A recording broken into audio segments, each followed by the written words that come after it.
Fala, gente linda, bom dia, boa tarde, boa noite, começando mais um Jesus na Cidade. E aí, vamos interagir, meu povo. O que vocês têm achado desse conteúdo? Comente aqui no chat, interaja conosco também através das outras mídias, no Instagram, @JesusNaCidade.oficial, TikTok, Jesus na Cidade. Estamos também no Spotify, se você quiser ouvir esse conteúdo no carro, correndo, vai lá, busca pelo Jesus na Cidade, você vai ter acesso a todos os episódios que foram no ar aqui no YouTube também. E eu quero já pedir a você que eventualmente esteja aqui pela primeira vez, inscreva-se no canal, ative as notificações para que você possa receber em tempo real cada novo vídeo que é postado aqui. E hoje eu vou ter o privilégio, a honra, a alegria de conversar com um amigo de longuíssima data. Estou falando com... Ele continua sendo Wesley Viana, mas agora está adotando o seu nome materno, Wesley Meoli. Ele é um camarada que tem uma trajetória longuíssima em produção audiovisual, é um diretor de vídeo, e eu posso dizer que é um videomaker porque atua em absolutamente todas as áreas do audiovisual, mas também já fez parte de muitos ministérios, já deu suporte a homens como, por exemplo, Randy Clark e por aí vai. Wesley realmente é um camarada multifacetado, e nós vamos falar aqui sobre projetos na área de cultura e arte. Eu quero que, por gentileza, Wesley, caso tenha omitido algo aqui na sua apresentação, que você possa acrescentar e que você dê a sua saudação inicial a quem está nos assistindo nesse momento. Olá! É um prazer muito grande estar aqui, Daniel, obrigado pelo espaço. E sim, né, nós temos esse chamado de Deus de poder dar voz às pessoas, e isso já fazem 30 anos, né? Você tem 30 anos de idade já? Não, eu tenho 52, Dani. É porque assim, gente, eu tô fazendo essa brincadeira porque um dos apelidos que ele tem aqui, para quem tem intimidade com ele, é jovem. Então, hoje tá com o cabelinho mais grisalho, então, mas muita gente aí, temos muitos amigos em comum, como Clebi, Leal Gomes, Davi Massuda, meu pai, né, que trabalhou junto contigo também. Acho que você foi aluno de alguém que é um mentor para mim, um amigo muito querido, que é o Luiz Henrique Romagnoli, que foi... O Roma. Eu trabalhei para ele, depois, durante um tempo, me tornei seu sócio. Hoje ele é um parceiro querido, mas o Homem no Campo Afetivo é meu irmão, é alguém que eu tenho muito, muito carinho, alguém com quem eu aprendo até os dias de hoje. E Wesley, queria que você contasse um pouquinho, para começar o nosso papo aqui, para legitimar o nosso papo, como é que foi o seu despertamento para essa área da produção audiovisual, e você tem utilizado isso a favor do reino de Deus. Como é que isso se tornou uma realidade na sua vida? Primeiro, a gente está falando de podcast, deixa eu te falar, um dos caras que deu trote lá na FAAP, 1991, Rogério Vilela. Rogério Vilela, olha só. O Vilela deu trote em mim, eu fui bicho do Vilela. Estudei com a irmã dele, a Renata. Olha só, olha só. Um dia eu chego até o tamanho do canal dele. Eu tô caminhando aqui, vamos devagarzinho. Isso é para te inspirar.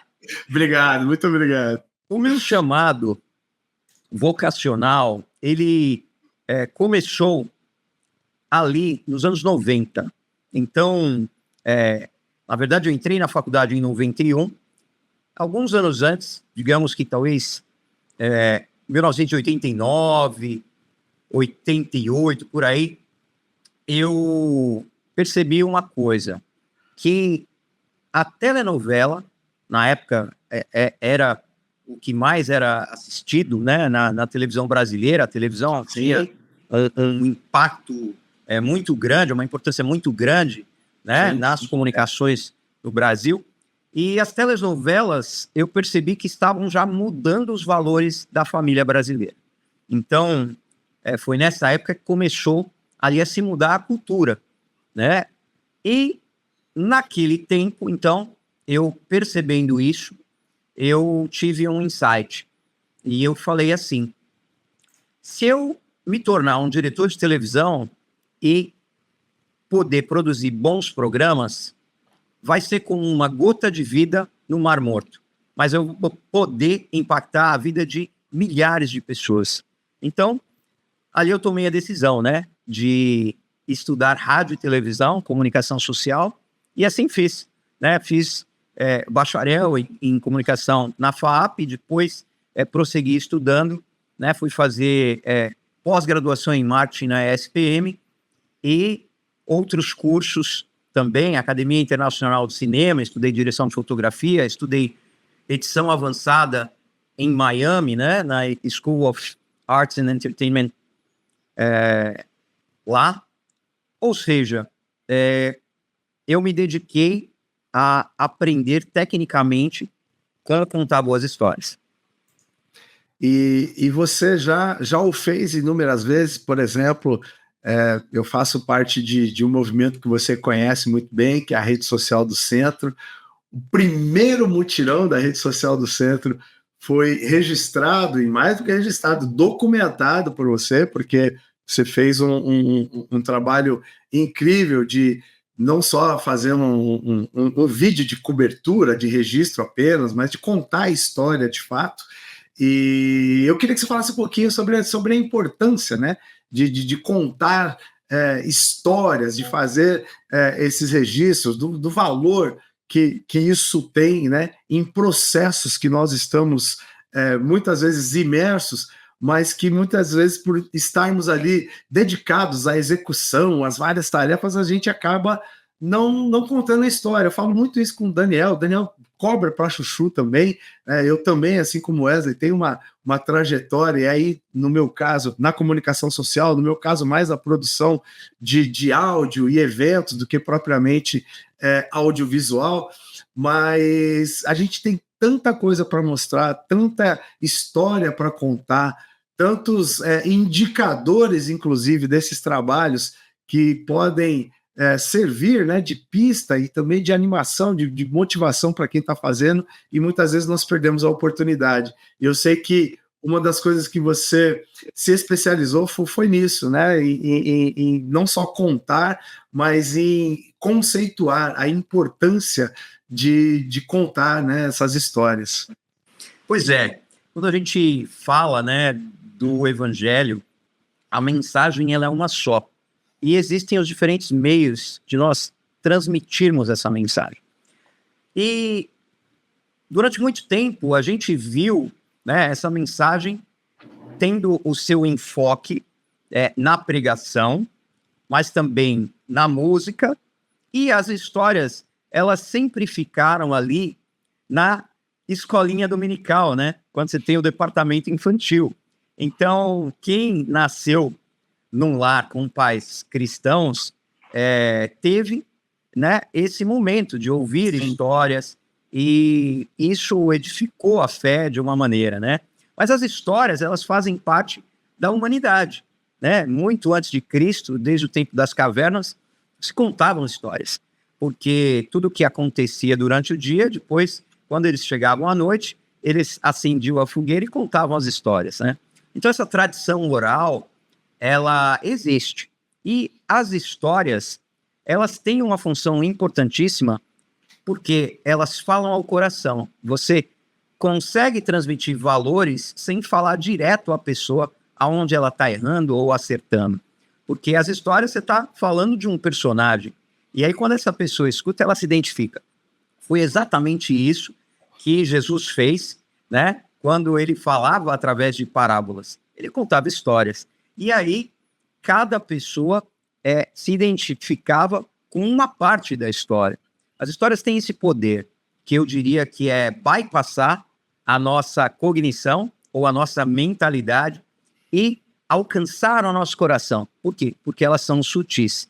Elas não são tão diretas quanto uma pregação, mas eu diria que elas têm um poder muito grande, que é tocar a alma humana. E quando falamos de transformação, isso é essencial, né? Verdade. Você estava falando de telenovela e realmente, ainda hoje, ela tem muita importância na formação cultural, né, do nosso país. Tal. No tempo em que você fez menção, de fato, era não exatamente uma mídia, um conteúdo muito mais massificado do que é hoje.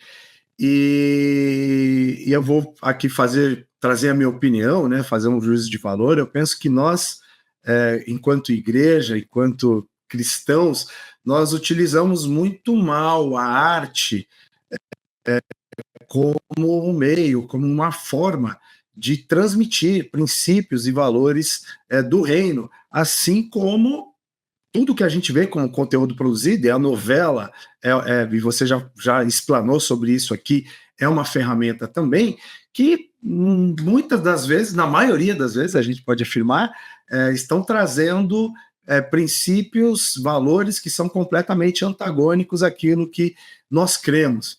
Então, eu queria que você falasse um pouquinho no sentido de que se você concorda comigo, se nós somos tímidos na utilização do drama, seja ele em áudio e vídeo, seja ele somente em áudio, seja ele no teatro, né? Hoje, por exemplo, em São Paulo, e nós temos, e eles têm, de certa forma, se alastrado aí na forma em que eles podem, Brasil afora e até em outros locais, em outros países, né? A companhia Nissi.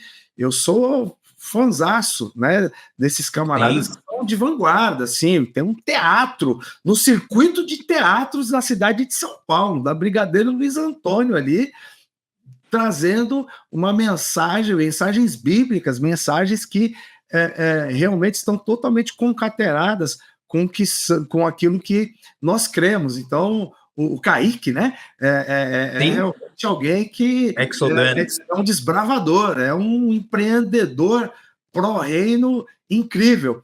E eu queria que você falasse um pouquinho sobre isso, se você concorda com essa minha afirmação e se você tem alguma pista assim, de como a gente pode trilhar esse caminho de utilizarmos melhor da arte, seja ela no teatro, seja ela no conteúdo audiovisual, seja ela no conteúdo de áudio, seja ela a dança, como uma forma, um meio de comunicar aquilo que nós cremos.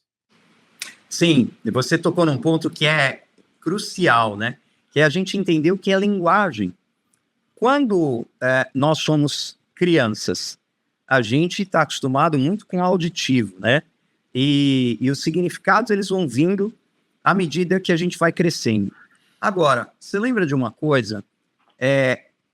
As pessoas, no começo da vida delas, elas não sabem ler. Sim. E lembra o começo da igreja, quando, claro, a gente tem Pentecostes, né? E aí vem diferentes línguas. Eu acho que uma das coisas que a gente pode falar é que artes são diferentes línguas. Você tem o teatro, você tem a dança, você tem o audiovisual, você tem o canto. Né? Quero dizer que a principal expressão, né, da cultura de uma nação, de um povo, é a sua língua, né? Sim, sem dúvida, sem dúvida. E o que aconteceu? Qual foi a forma, né, que esse temor de Deus foi difundido fisicamente? Primeiro a gente tem o Templo de Salomão. Tá lá, é só a gente ler na Bíblia, né? Bezalel, é uma obra de arte, com certeza. Ele recebeu talento e a gente olha lá que foi uma convocação em dois sentidos. Primeiro, que se encontrassem ali os melhores escultores, né? Pessoas que sabiam, através da sua mãe, fazer coisas belas. Em segundo momento, também foi feita uma convocação para que o povo de Deus doasse ali recursos para que esses profissionais pudessem trabalhar.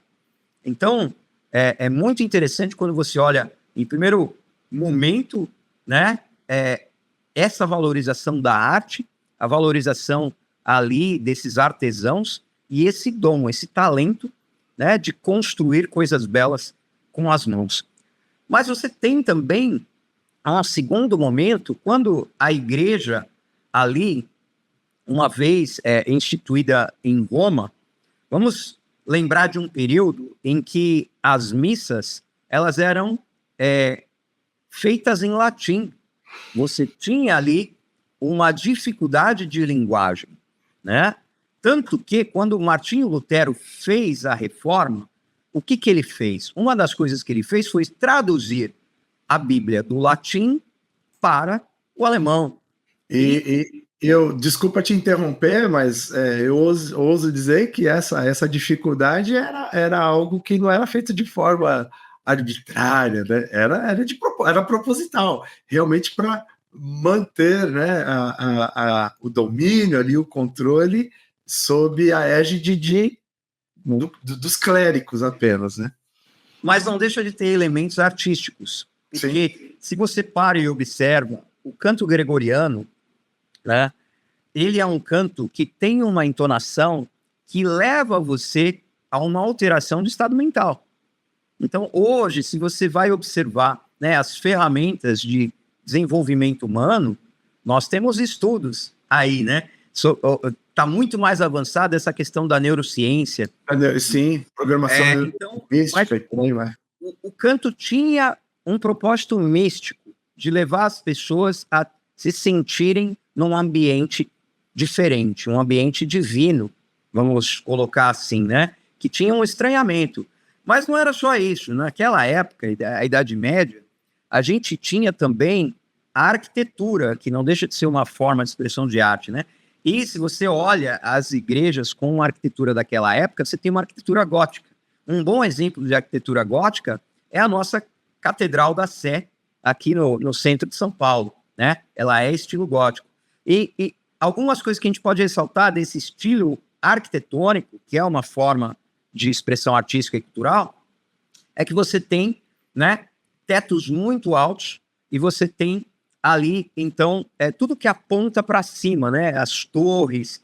E qual era o propósito disso? É quando a pessoa entrar nesse ambiente, ela olhar aquele ambiente grandioso e ela entender que ela é pequena diante da grandeza de Deus. Ou seja, a arquitetura tinha um propósito artístico de colocar temor no coração das pessoas. E aí, a gente tem também outras formas, né, de escultura, baixo relevo, você tem os vitrais, arte nouveau, né? É belíssimo, belíssimo. Se as pessoas não conhecem a Catedral da Sé, também o Mosteiro São Bento, eu recomendo. Também recomendo. É uma visita artística, assim, de grande valor. Ali tem representações incríveis de momentos da vida dos santos. Mas, se a gente for para a Itália e a gente recordar um outro momento, a gente vai chegar na Renascença, Renascimento. O Renascimento foi um momento glorioso para a arte na igreja. Então a gente tem, né, Davi de Michelangelo, que demorou anos para ser esculpido. Pouca gente sabe, mas Michelangelo não foi o primeiro cara que trabalhou nessa obra. Ele foi o terceiro escultor de Davi. Mas quando a gente olha também a Capela Sistina, né, a gente tem ali exemplos de arte, de pintura, onde você trabalha muito bem com a luz, com as proporções, né? Existe ali também um elemento chamado uma geometria sagrada. É muito interessante. E por que isso?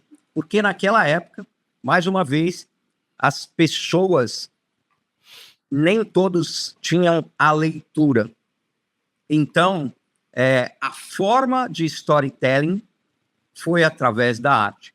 Então, você olhando as imagens, você olhando as pinturas, você olhando os vitrais, você olhando as esculturas, você conseguia contemplar um pouco da história desse relacionamento do homem para com Deus. Que incrível, que incrível. Obrigado por essa aula que você nos traz aqui, mas eu queria que você agora contemporanizasse um pouco, trouxesse aqui para os nossos dias. Como que a gente segue nessa trilha hoje em tempos de internet, em tempos de tudo é rápido, como é que a gente faz? Como é que é óbvio que a gente não tem uma resposta que se esgota aqui, fechada, mas vou ser mais objetivo aqui. Você acha que hoje, né, diante de tudo que você explanou aqui, nós estamos utilizando a arte nas suas mais variadas expressões de forma efetiva e eficiente para poder contar a história, sim, do que é a história da igreja? Estamos aqui há pouquíssimos dias, né, do aniversário do aniversário da Reforma Protestante, e a gente se limita a fazer um post no Instagram.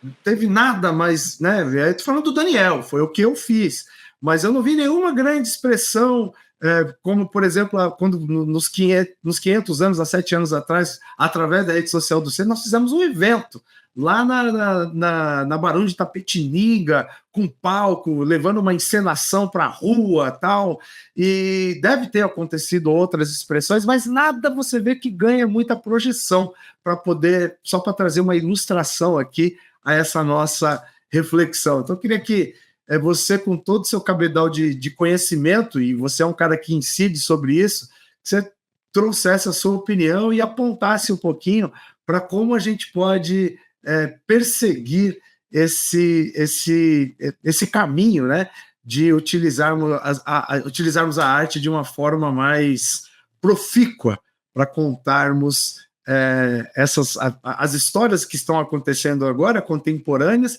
mas também trazer os nossos princípios e valores à sociedade. Muito bem, muito boa pergunta, Daniel.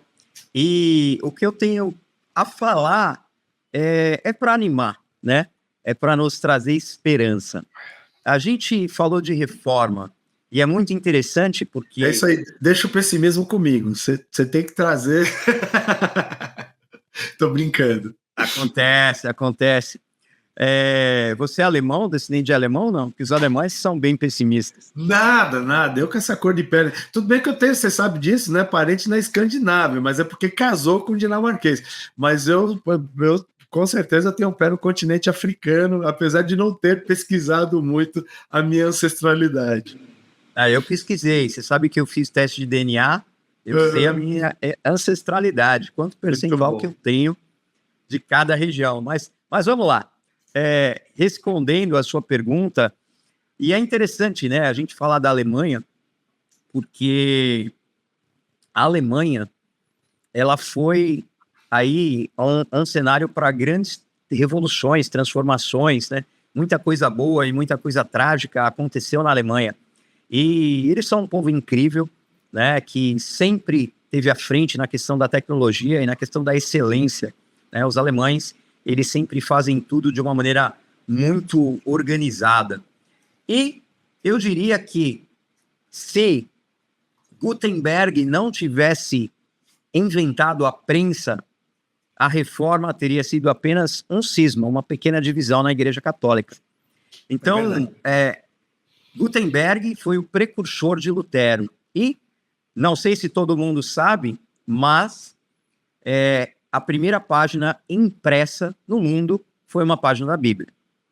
Então, você vê aí que os meios de comunicação, eles vêm a serviço de Deus para que o homem possa expressar a virtude através do Espírito Santo nas suas variadas formas.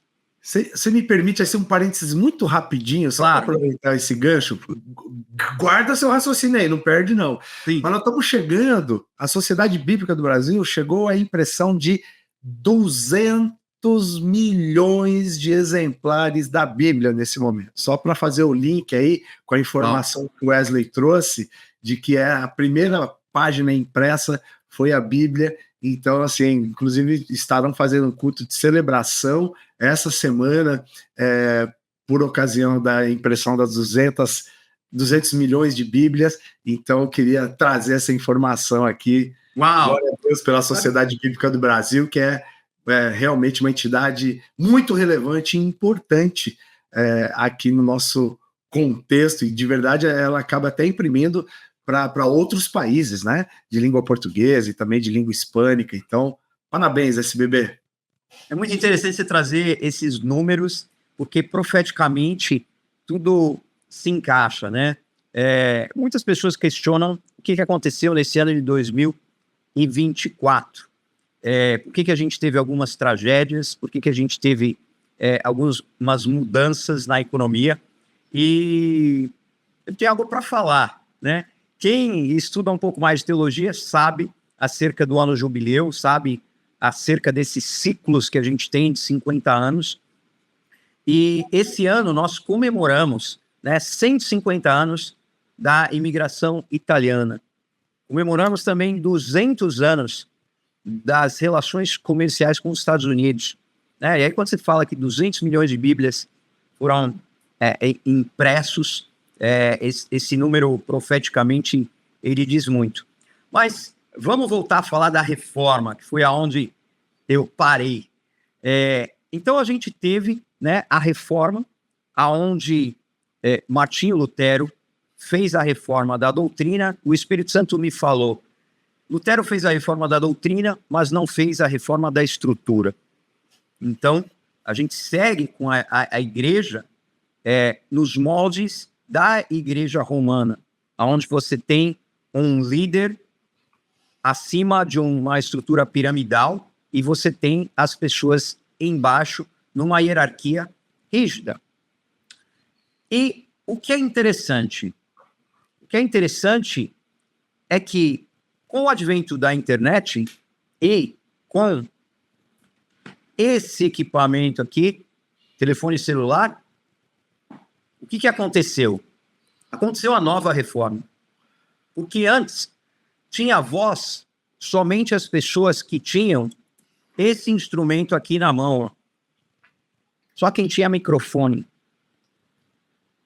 E dependendo da igreja, da comunidade onde você frequentava, para pegar o microfone na mão, meu amigo, você tinha que passar por umas 4 pessoas para você poder pegar um microfone na mão. E por alguns anos. Alguns anos. Diferente de Jesus. Porque Jesus, ele falava, vem, me segue, quer ser pescador de homens. Mas os homens colocam barreiras para que se cumpra a grande comissão. A verdade é que todos já foram enviados. Né? Então, eu diria que a internet e o celular vêm libertar a igreja do cativeiro dos líderes que não compreendem o seu chamado. Porque quando você lê lá, Deus instituiu uns para apóstolos, profetas, pastores, mestres e evangelistas, a gente tem uma segunda parte desse versículo. Tem um propósito. É por que Deus instituiu esses 5 ministérios? E o propósito é a edificação do corpo. A edificação de todos os santos no sacerdócio real. E quando Jesus fala, né, a grande comissão, ali, o ide por todo mundo. Ide por todo mundo, pregar o evangelho, né? Curar enfermos, expulsar demônios, ressuscitar mortos. E quanto desse evangelho do reino que a gente vê hoje sendo pregado? Uma vez eu escutei algo do pastor titular da Igreja Missionária Oriental de São Paulo, coreano. E ele disse o seguinte: o Senhor me falou que quando o verdadeiro avivamento vier, a igreja vai estar vazia. Todos já foram enviados.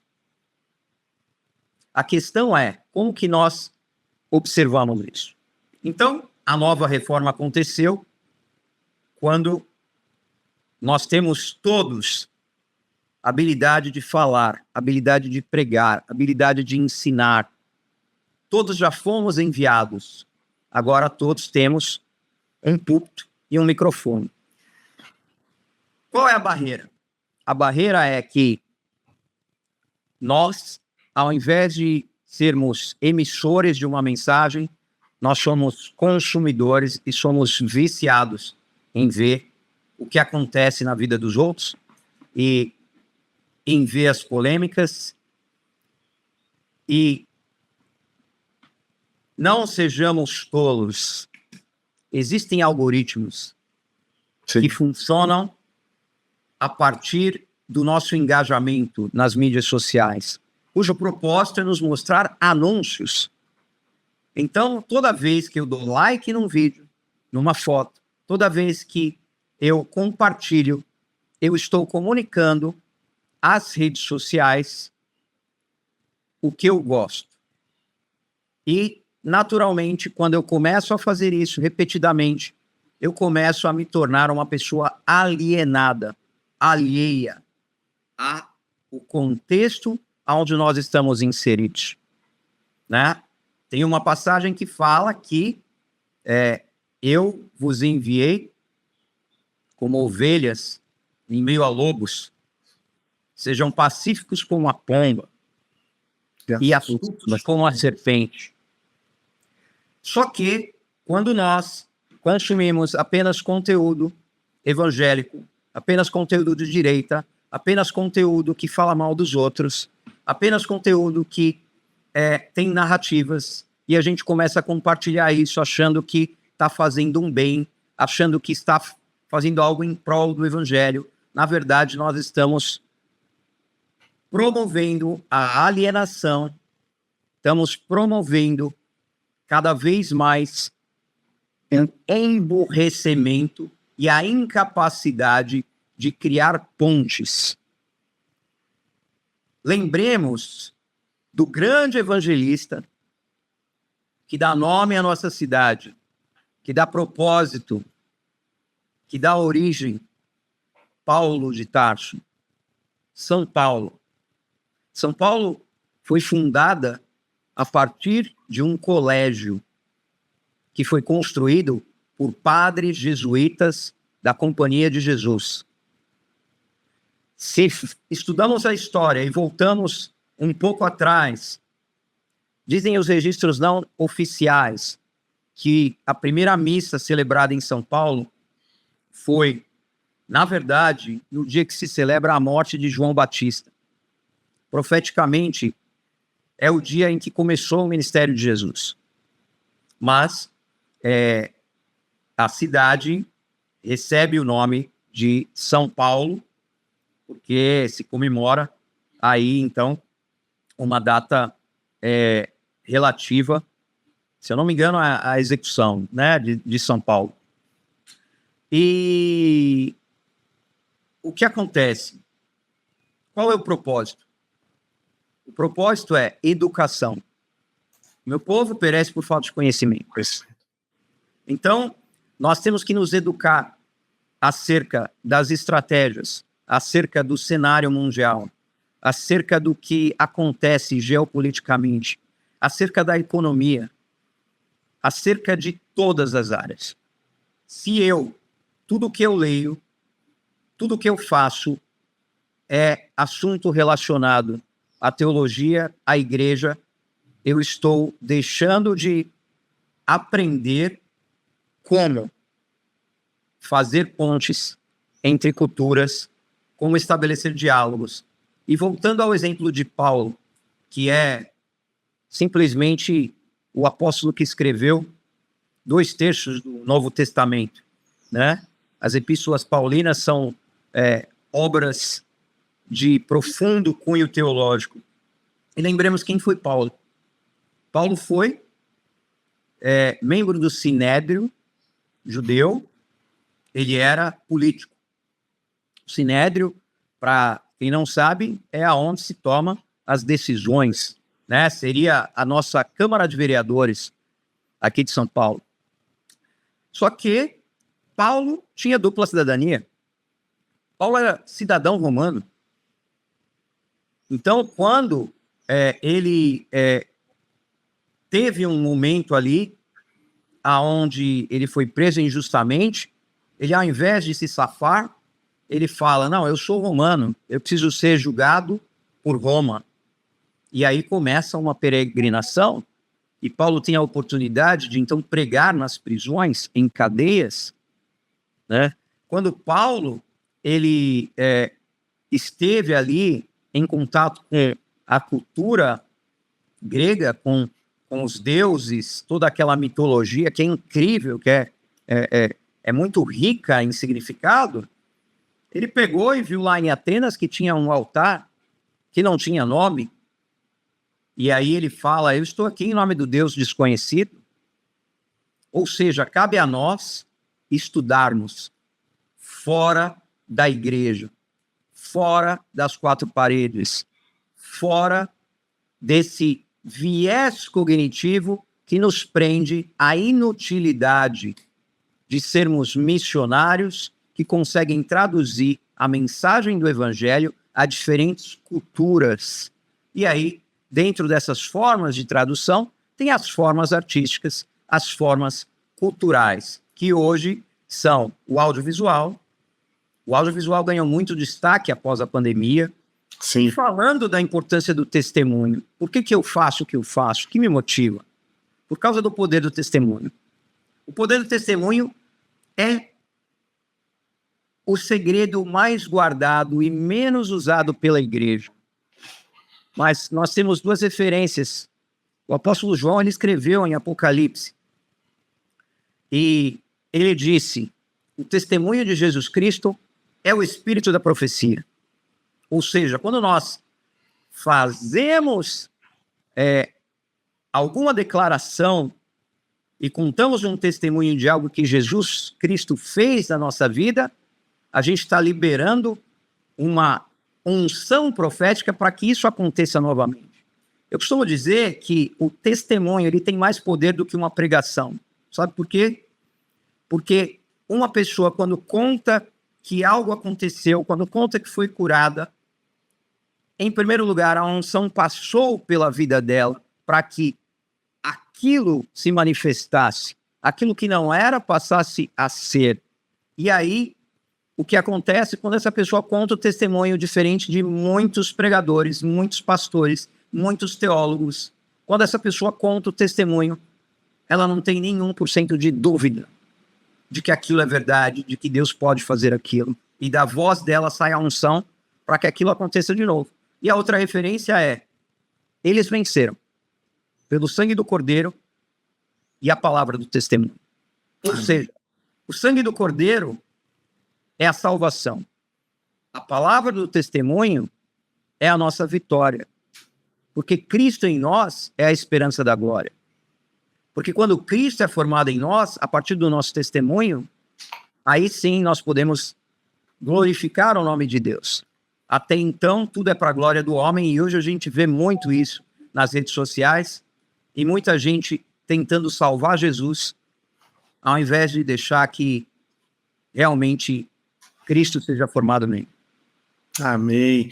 E vamos ilustrar aqui isso que você está falando. Você, e aí com algo que você, inclusive, está totalmente engajado, que é a produção de um filme cujo objetivo é trazer a temática, né, do suicídio em caráter de prevenção, chamado Eu Vejo Você. Vocês vão começar a rodar daqui a pouco e vão entregar em tempo recorde.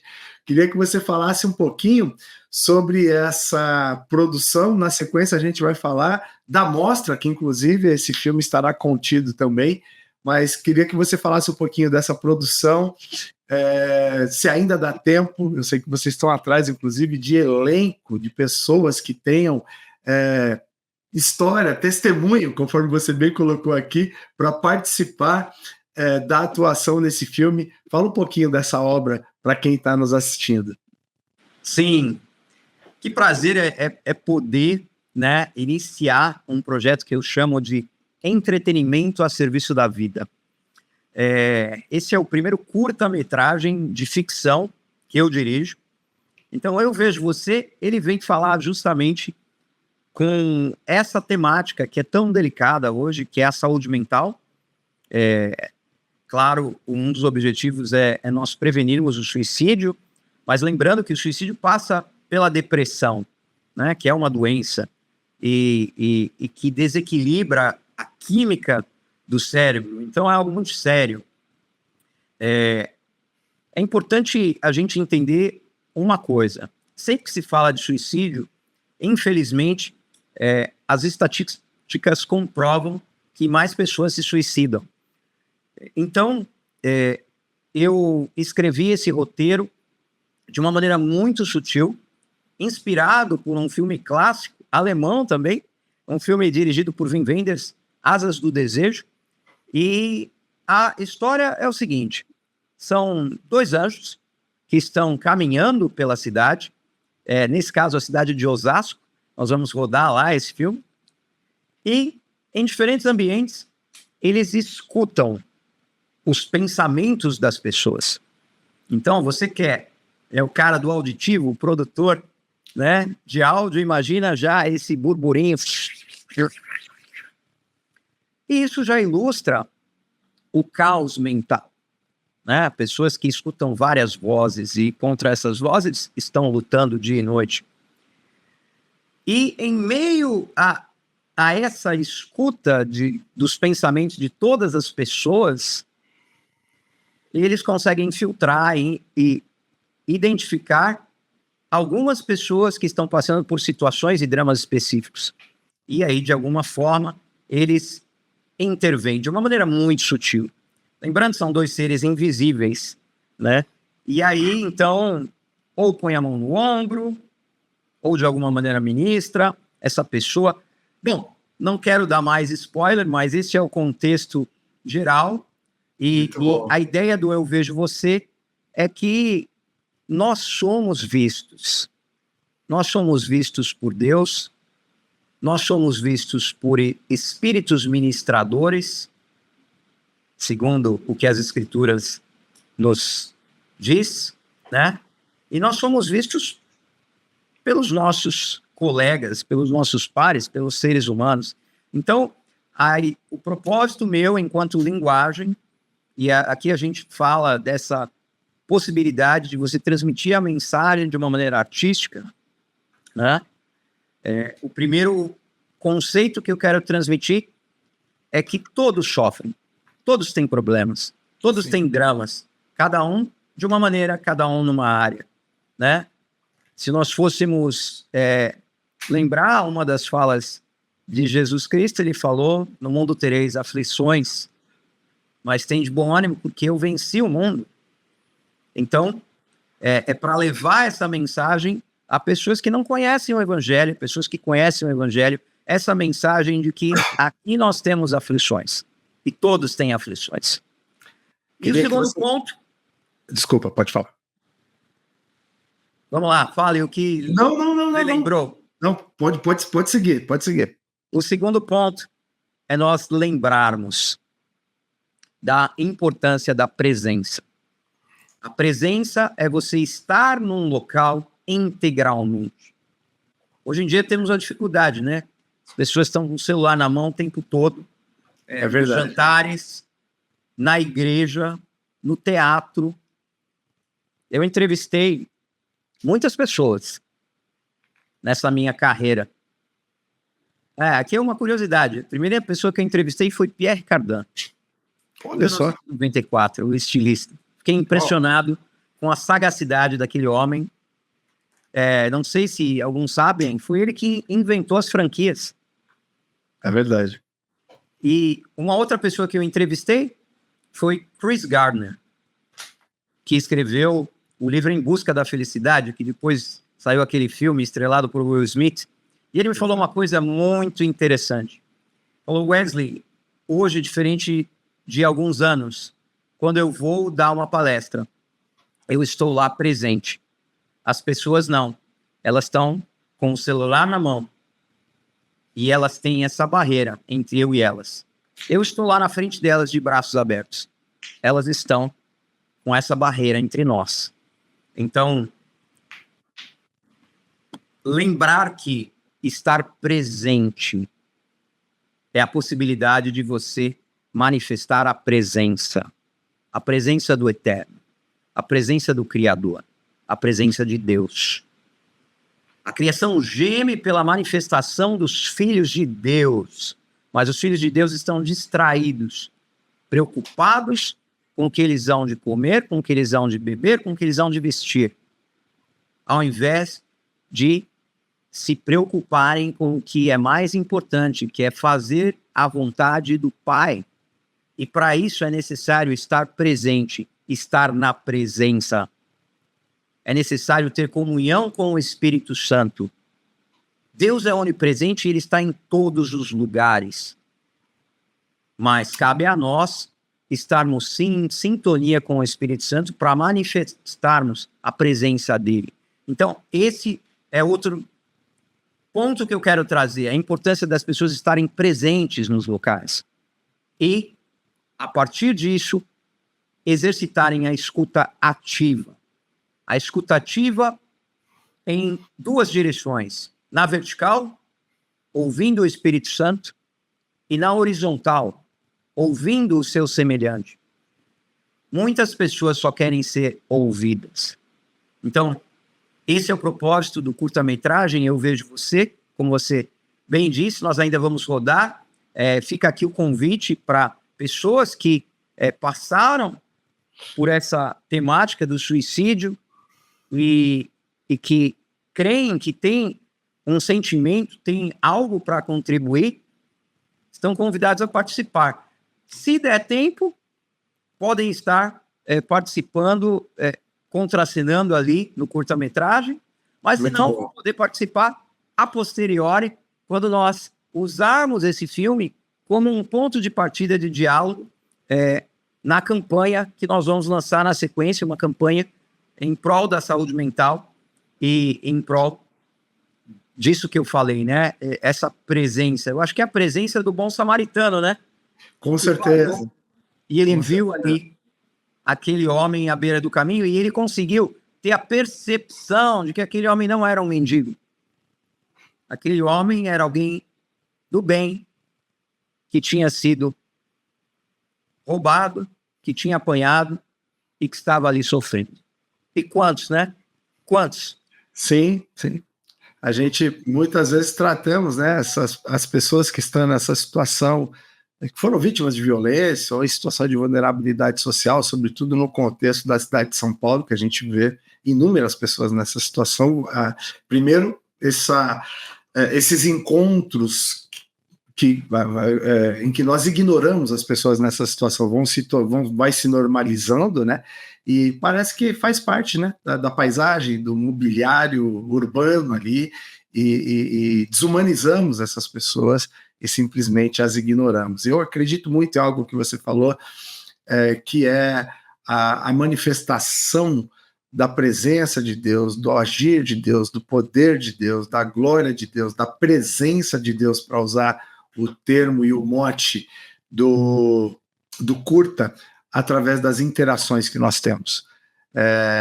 Eu coordeno, conforme você sabe, né, um grupo de apoio a dependentes químicos e familiares. O nosso lema ali é que juntos fica mais fácil, e uma coisa que eu repito a todo momento é que a manifestação do amor de Deus nas nossas vidas, na maioria das vezes, na grande maioria das vezes, se dá através das interações. E aí, trazendo algo que você trouxe, da escutativa, muitas vezes, sim, de alguma interação que acaba redundando numa devolutiva ou num ato concreto de amor para com a vida daquela pessoa, com a qual você teve o contato com a história dela, com a dor dela, com o sofrimento dela, com a mazela sobre a qual ela está submetida naquele momento, e dessa forma nós vamos sendo, de fato, a expressão do amor de Deus, uns na vida dos outros, suportando uns aos outros em amor. Que bacana essa obra. Eu queria que você falasse um pouquinho também da mostra, onde provavelmente ela vai ser exibida a primeira vez, né? Mostra de filmes com tema de fé na prevenção ao uso de drogas e violência juvenil. Vai acontecer em Osasco, né, essa mostra. Queria que você divulgasse um pouquinho aqui para quem está nos assistindo. E, gente, o Wesley falou sobre participação ou não no filme, aqui embaixo tem o link aqui para você interagir com ele. Se você se sentiu tocado por essa mensagem, de alguma forma acha que pode contribuir com essa obra, não perca tempo, faça contato com Wesley. É uma pessoa, apesar de todo esse cabedal de conhecimento que você está vendo que ele tem, todas essas coisas com as quais ele está comprometido e envolvido, mas é um cara super acessível, e eu tenho certeza que ele vai te responder e interagir contigo. Mas fala um pouquinho da mostra para quem está nos assistindo, se vai ser aberta, se é bilhetado, como é que vai acontecer isso? Muito bem, vamos lá. Esses 2 projetos, Daniel, tanto o curta-metragem Eu Vejo Você, quanto a mostra audiovisual Fé na Prevenção ao Uso de Drogas e ao Crime Juvenil, são 2 projetos que estão sendo realizados a partir de um edital da Lei Paulo Gustavo, um edital da cultura. Então, os 2 projetos, eles estão sendo bancados pelo Ministério da Cultura do Brasil. Falar rapidinho, são gratuitos. A entidade da qual você faz parte, que está fazendo essa ponte aí, buscando esse recurso para a produção de arte e cultura. Muito bem. Como você falou, é uma entidade, se chama IRMA, Instituto de Recuperação Missão Amor. O IRMA é uma organização da sociedade civil, é uma ONG que há mais de 30 anos, liderada pelo pastor Jonas Florencio, tem realizado esse trabalho de recuperação de pessoas em situação de vulnerabilidade social, moradores de rua. E eles têm uma casa de recuperação e não cobram nada para tratar pessoas. Já atenderam mais de 25 mil pessoas no decorrer desses anos. É um trabalho louvável. Eles têm ali também uma igreja e tem uma agência missionária. Então, é um local propício para nós podermos desenvolver, né, projetos que façam sentido para a sociedade, para o bem-estar da cidade. E, graciosamente, me foi permitido trabalhar em parceria com o IRMA nesses 2 projetos. E nós, então, estamos ali desenvolvendo essa mostra, Fé na Prevenção. Ela foi inspirada em um curso que eu fiz há alguns anos atrás na Universidade Federal de Santa Catarina, que era um curso Fé na Prevenção. Eu fiz também essa formação. De lideranças. Fiz em 2 níveis, inclusive. Muito bom. Religiosas, né? Comunitárias. Isso. E se você sabe, você fez também, você sabe do que se trata. Então, inspirado por esse conhecimento, eu decidi fazer essa mostra audiovisual e escrevi ali. Então, esse outro projeto, e essa mostra vai se realizar nos dias 6 e 7 de dezembro, em Osasco. Você pode estar falando, poxa, Osasco, super fácil de chegar lá em Osasco, tá? Você tem uma estação de trem que fica ali próximo, é uma estação da linha 8, então você pegando o trem ali na Luz, estação Júlio Prestes, você chega facinho. Vai direto. Osasco, vai direto. E o que vai acontecer lá? Eu vou estar exibindo alguns documentários, algumas coisas que você já viu. Um deles é o Crack Fix, que eu produzi na Cracolândia alguns anos atrás. Estava mostrando ali o trabalho da pastora Nildes. Um outro documentário eu produzi nos Estados Unidos, na Carolina do Sul, e é chamado Pontos de Esperança, e eu mostro ali um trabalho muito interessante, parecido com o trabalho da rede social do centro, e o trabalho que eu mostro é a coalizão do prefeito para a prevenção do crime juvenil, onde você tem ali, então, agências públicas trabalhando em conjunto com a comunidade de fé para a prevenção do crime juvenil, e com programa de mentoria nas escolas, várias atividades muito interessantes. Então, esse é um dos documentários que vai estar sendo exibido lá. mas também a gente vai ter participações especiais, como do missionário americano, que é Master Trainer Tommy Nelson, o autor do livro O Processo da Pérola. Ele é treinador também do John Maxwell e de James Hunter. A gente vai ter também a participação da Kali Magalhães. Kali Magalhães é uma missionária da Inglaterra que desenvolve um trabalho de psicodrama dentro da Fundação Casa e que tem um alto índice de recuperação desses jovens. Ela também vai estar participando nessa mostra. Aliás, eu vou trazer a Kali aqui para conversar no Jesus na Cidade. É realmente impressionante o trabalho que a Kali desenvolve com menores infratores. É realmente algo digno de nota. E eu fui um dos responsáveis da Kali estar em São Paulo. Eu sei não disso. Sabe, eu estou não sei, sei porque ela me contou. Na época, antes da formação da rede social do centro, que eu fiz parte lá do começo, né? Então nós fomos um dos fundadores. Eu também fui um dos fundadores da Rede Evangélica Nacional de Ação Social, que antes se chamava MEN Confederação. Na época, eu era point man no Brasil de um ministério chamado Viva Network, que conecta cristãos trabalhando com crianças, jovens e adolescentes em situação de vulnerabilidade social ao redor do mundo. E eu era o point man no Brasil desse ministério. E foi a época que a gente conheceu a Kali. A Kali me contactou desde a Inglaterra, o ministério é na Inglaterra, e ela falou, olha, eu quero ir para o Brasil, por onde eu devo começar? E aí eu dei algumas referências para ela, falei, olha, procura o pessoal da base da Jocum, eles têm feito um trabalho de missões urbanas muito significativo aqui em São Paulo, e, enfim, conhecemos a Kali, e o trabalho que ela faz é louvável, né? Premiado aí por mais de uma instituição, inclusive Prince Harry, quando esteve no Brasil, também, né, a parabenizou pelo trabalho que faz e essa contribuição que tem feito ao Brasil, né?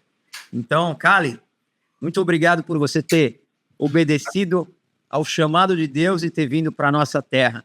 De coração. Já está convidado a me dar uma entrevista aqui, Kali. A gente já nos encontramos, já dissemos que íamos fazer aqui uma entrevista no Jesus na Cidade, agora é imperativo. Tá todo mundo com vontade de ouvir as suas histórias aqui. E ela escreveu todo esse relato num livro lindo que se chama Do Palco à Prisão. Exato. E é muito interessante. Bom, além da Kali, nós teremos aí também outras pessoas que têm trabalhado, né, nessa obra.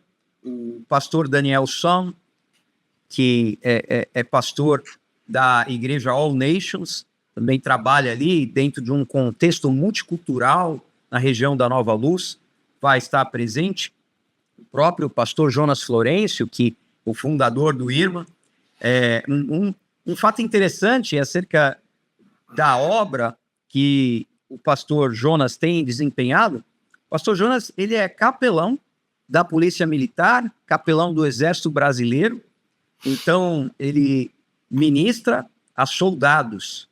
E uma informação que talvez pouca gente saiba, mas é muito grande também o índice de suicídio entre os policiais militares.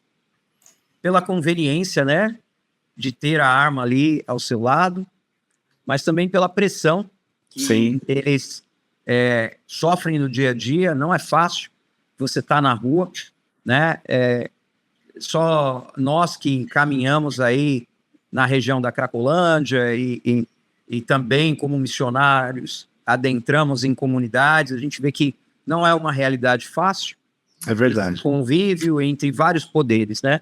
Então, louvável também o trabalho que tem feito o Coronel Terra com a Associação dos PMs de Cristo, o Capitão Joel, e eles têm realmente sido aí homens de fé que têm cumprido a missão, alcançando esses homens de valor, esses homens e mulheres que têm realmente servido a nossa nação através da segurança pública, né?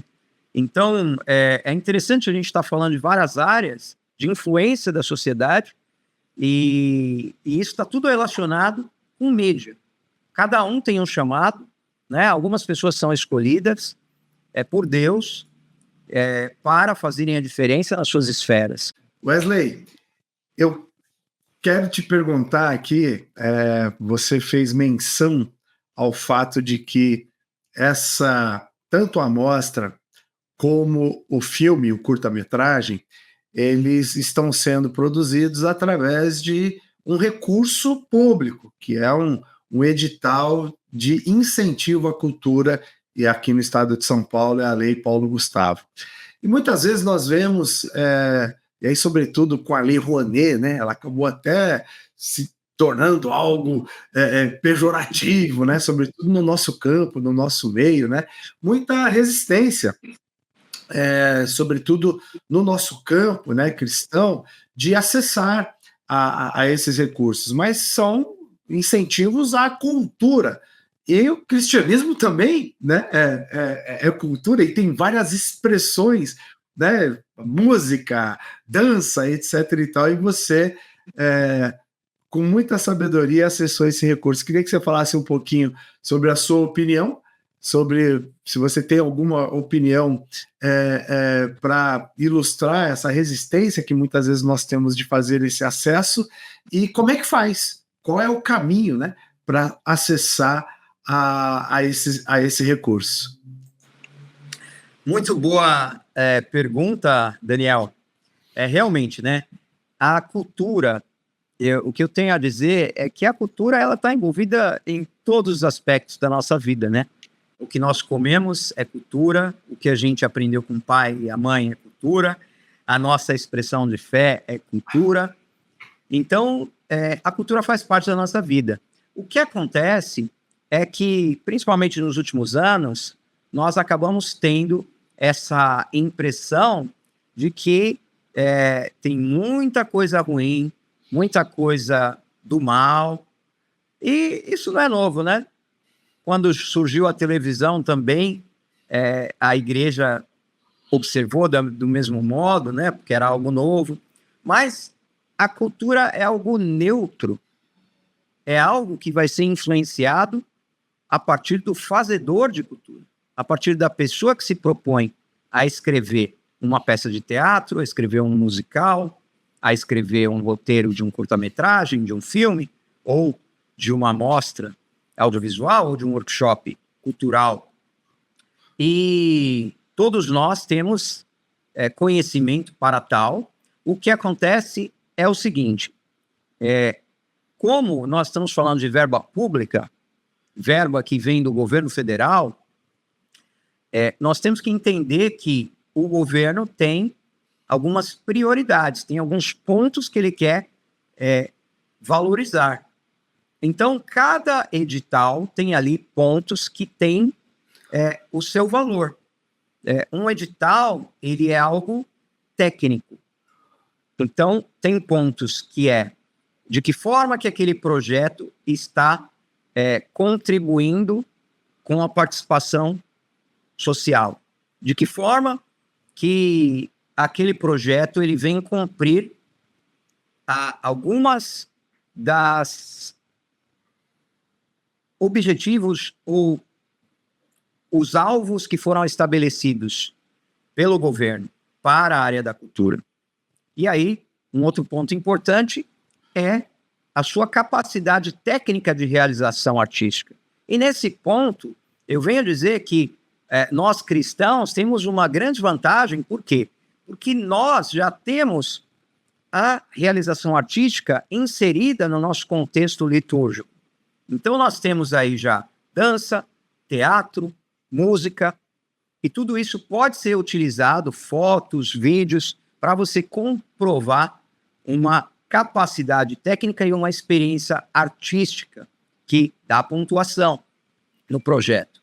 E aí, nós temos algumas ressalvas também. Uma das ressalvas é em relação ao proselitismo religioso. Então, não é possível nós utilizarmos uma verba pública para pregar o evangelho abertamente e falar da salvação em Jesus. Mas nós podemos utilizar uma verba pública para falar de saúde, falar de valores, falar de família, com esses 2 projetos que eu escrevi. Um, eu estou falando da fé na prevenção ao uso de drogas e ao crime juvenil. O outro projeto, eu estou falando de saúde mental. Então, quando nós observamos, nós temos alguns pontos de convergência entre o que é essa agenda que está, né, no âmbito do país, no âmbito do governo nacional, mas também o que é a agenda do Pacto de Lausanne. Se você entrar lá em Lausanne, a gente tem lá como um dos objetivos, dentro desse desafio de evangelismo contemporâneo, a saúde mental. É uma das áreas. Então, veja bem, existe uma convergência e dentro dessa convergência você pode trabalhar, você pode escrever projetos. E aí a gente tem 2 tipos de recurso. Um deles é o recurso através de edital. O edital é uma verba direta que você recebe, nesse caso a Lei Paulo Gustavo foi um edital. Então, só foi avaliado ali todos os projetos recebidos a partir dessa pontuação técnica dos projetos. E tem um outro tipo de recurso que vem a partir de leis de incentivo, como é a Lei Rouanet. A Lei Rouanet é um outro mecanismo. Ela funciona a partir da renúncia fiscal. Então, esse recurso da Lei Rouanet, ele é um recurso que iria para impostos, que uma empresa recolheria, mas ao invés disso, ele vai para, então, um projeto cultural. E aí, como funciona? Você tem que se cadastrar na plataforma da Lei Rouanet, e aí você, entrando lá, você escreve seu projeto, esse projeto ele é avaliado preliminarmente, e aí então é aberto para você poder captar recurso. Então, veja bem, não quer dizer que o simples fato de você ter um projeto aprovado pela Lei Rouanet, você vai executá-lo. Não, você está aberto à possibilidade de captar recursos. E como que isso funciona? Isso funciona, então, junto aos departamentos de contabilidade das empresas. E aí, mais uma vez, como que funciona isso? Você tem que observar, quando você vai buscar um patrocínio, um projeto, qual contrapartida você está dando para aquela empresa. E aí pode ser desenhado algumas ações muito interessantes de contrapartida. Contrapartida é algo que você está fazendo em troca daquele patrocínio. E então é mais ou menos assim que funciona essas 2 modalidades. Uma são os editais e a outra são essas leis de incentivo. Vamos fazer o seguinte, vamos marcar um outro papo aqui especificamente sobre isso? Bora! Porque eu tenho absoluta certeza que isso é algo que interessa muita gente que está nos assistindo aqui e que pode ser uma ferramenta, um meio poderoso, né, para poder viabilizar muitos projetos represados por falta de recurso financeiro. Wesley, querido, obrigado, que alegria poder passar essa pouco mais de 1 hora aqui trocando uma ideia contigo, um papo tão enriquecedor, um papo tão pertinente ao tempo que nós estamos vivendo. Que Deus continue te abençoando, que Deus continue te dando recursos para poder realizar esses projetos que você tem feito, né? E eu acompanho quase todos, às vezes à distância, às vezes um pouco mais próximo, mas é realmente uma grande alegria ver o quanto você tem sido um instrumento, tem sido realmente alguém que tem levantado a bandeira do evangelho, os princípios e valores cristãos através da sua expertise, através do seu conhecimento, através de todos os recursos que o próprio Deus deu a você e que você usa com tanta excelência. E obrigado pela generosidade de bater esse papo aqui no Jesus na Cidade. E eu peço que você deixe a sua despedida a quem está nos acompanhando até agora.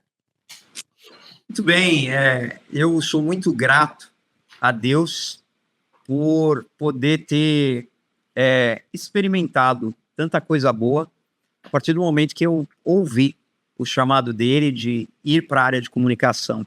Então, eu quero incentivar todos vocês que persevere. Essa caminhada, ela não foi uma caminhada simples.